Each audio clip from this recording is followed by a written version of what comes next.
మన్యం జిల్లా కురుపాం నియోజకవర్గంలో స్వర్గీయ మాజీ ముఖ్యమంత్రి వైఎస్ రాజశేఖర రెడ్డి 75వ జయంతి వేడుకలను ఘనంగా నిర్వహించారు. మాజీ డిప్యూటీ సీఎం పుష్ప శ్రీవాణి ఆధ్వర్యంలో నియోజకవర్గంలో వైసీపీ పార్టీ నాయకులు ఈ వేడుకలు నిర్వహించారు. కురుపాం, గుమ్మలక్ష్మీపురం, జిఎమ్మ వలస, కొమరాడ, గురుగుబిల్లి మండలాల్లోని ఈ వేడుకలు వైభవంగా జరుపుకున్నారు. పుష్ప శ్రీవాణి వైఎస్ రాజశేఖర రెడ్డి విగ్రహానికి పూలమాలలు వేసి నివాళులు అర్పించి కేక్ కట్ చేశారు. ఒకరినొకరు ఈ పుట్టినరోజు ఆనందాన్ని పంచుకున్నారు. అనంతరం గుమ్మలక్ష్మీపురం కురుపాం ఆసుపత్రిలో రోగులకు పండ్లు, రొట్టెలు పంపిణీ చేశారు. ఈ సందర్భంగా ఆమె మాట్లాడుతూ వైఎస్ రాజశేఖర రెడ్డి ఆశయాలు నెరవేరుస్తామని, పేద ప్రజలకు అండగా ఉంటామని ఆమె తెలిపారు. ఈ కార్యక్రమంలో వైసీపీ ప్రజా ప్రతినిధులు, జెడ్పీటీసీలు Radhika, MPP Deenamayya, vice MPP Lakshmanarao, sarpanch Bottada Gourishankarrao, సర్పంచులు, ఎంపీటీసీలు, వైసీపీ నాయకులు గౌరిశెట్టి గిరి, గోపాల్, కార్యకర్తలు, అభిమానులు, ప్రజలు తదితరులు పాల్గొన్నారు. ఈరోజు దివంగత నేత ప్రీతమ నాయకులు డాక్టర్ వైఎస్ రాజశేఖర రెడ్డి గారి 75వ జయంతి కార్యక్రమాన్ని పురస్కరించుకొని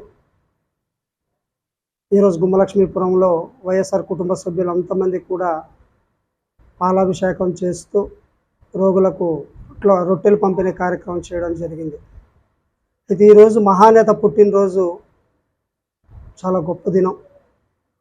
ఆయన 2004లో ముఖ్యమంత్రి అయిన తర్వాత పేదల పక్షపాతిగా ఉంటూ పేదల అభ్యున్నతి కోసం ఆయన చేసినటువంటి సంక్షేమం చాలా గొప్పది. పేదవారికి ఆరోగ్యం బాగుండాలి అన్నటువంటి మహోన్నతమైన కార్యక్రమం ద్వారా ఆరోగ్యశ్రీని, ప్రతి రైతన్న బాగుండాలి, ఈ రాష్ట్రం బాగుండాలి అని చెప్పి ఉచిత కరెంటునిస్తూ, గిట్టుబాటు ధరని కల్పిస్తూ రైతు బాంధవుడిగా పేరు తెచ్చుకున్నటువంటి మహానేత అపర భగీరథుడు. అలానే అక్క చెల్లెమ్మలందరూ ఆర్థిక పుష్టితో బాగుండాలని, రాష్ట్రం బాగుంటుందనే ఆలోచనతో పావుల వడ్డీలకు రుణాలు ఇచ్చి ఆర్థిక పరిపుష్టిని పోషిస్తూ మహిళా తల్లులకు ఆదుకున్నటువంటి ఘనత రాజశేఖర రెడ్డి గారిది. అలానే పేదవాడు ఉన్నతమైన చదువులు చదవాలి, ఉన్నతంగా ఉండాలి. చదువు అనేది ఆ కుటుంబానికి ఉన్నప్పుడు తప్పకుండా సమాజం బాగుంటుంది, ఆ సమాజంలో కుటుంబం బాగుంటుంది అన్న మహోన్నతమైన ఆలోచన ఫీజు రియంబర్స్మెంట్ అన్నటువంటి పథకం ద్వారా ప్రతి పేదవాని చదువుకి ఆయన పరిపాలన సమయాన మహానేత తీసుకున్నటువంటి మహోన్నతమైన కార్యక్రమం. అలానే 108 అనేది, 104 అనేది ఆయన కల్పించినటువంటి సంక్షేమ పథకాల్లో మహోన్నతమైనటువంటి పథకాలు. ఈ రకంగా రాష్ట్రంలో రామరాజ్యాన్ని స్థాపించారు, సంక్షేమ రాజ్యాన్ని స్థాపించారు. పేదవారి గుండెల్లో ఆశాజ్యోతిగా సుస్థిరమైన స్థానాన్ని సంపాదించారు. కాబట్టి ఈ నేటికి 15 సంవత్సరాల మరణం అనంతరం కూడా ప్రతి పేదవాని గుండెలో కొలువై ఒక దేవునిగా ఈరోజు ఆరాధమైనటువంటి ఆరాధ్య దైవంగా ఈరోజు కొలబడుతున్నారు రాజశేఖర రెడ్డి గారు. ఆయన తాలూకా బిందువే ఈరోజు తన తనయుడు రాజశేఖర రెడ్డి గారి తనయుడు జగన్మోహన్ రెడ్డి గారు వైఎస్ఆర్ కాంగ్రెస్ పార్టీని ఏర్పాటు చేస్తూ అదే సంక్షేమ రాజ్యాన్ని కూడా 2019 కాలాన్ని ప్రతి పేదవానికి చేదోడు వాదోడుగుంటూ సమ న్యాయాన్ని, సమ పరిపాలనను చూపిస్తూ ఎలాంటి వర్గ తారతమ్యం లేకుండా, ఎలాంటి కుల తారతమ్యం లేకుండా, ఎలాంటి రాజకీయ తారతమ్యం లేకుండా ప్రతి పేదవానికి తండ్రికి తగ్గ తనయుడుగా ఈరోజు పరిపాలన సాగించారు.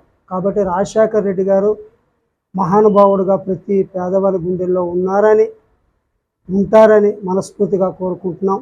జోహార్ వైఎస్ఆర్, జోహార్ వైఎస్ఆర్, జోహార్ వైఎస్ఆర్.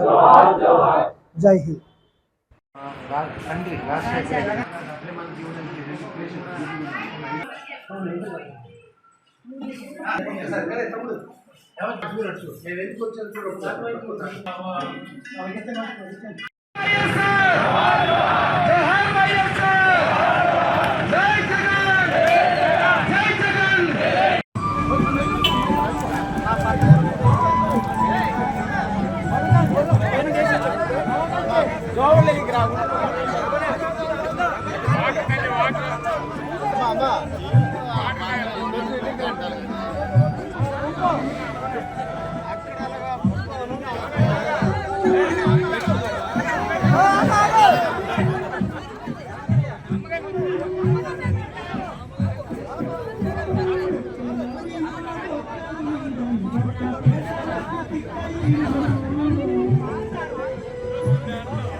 అందరికీ కూడా కోరుకుంటున్నాం.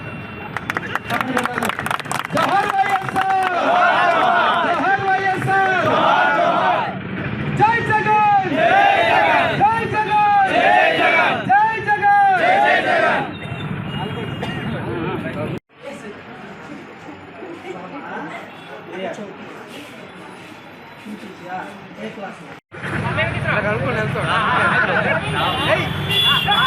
జోహార్ వైఎస్ఆర్, జోహార్ జోహార్, జోహార్ వైఎస్ఆర్, జై జగన్, జై జగన్, జై జగన్, జై జగన్, జోహార్ వైఎస్ఆర్, జోహార్ జోహార్, జోహార్ వైఎస్ఆర్, జోహార్ వైఎస్ఆర్, జోహార్ వైఎస్ఆర్. ముఖ్యమంత్రి రాజశేఖర రెడ్డి గారి యొక్క 75వ జయంతి సందర్భంగా విచ్చేసినటువంటి వైఎస్ఆర్ కాంగ్రెస్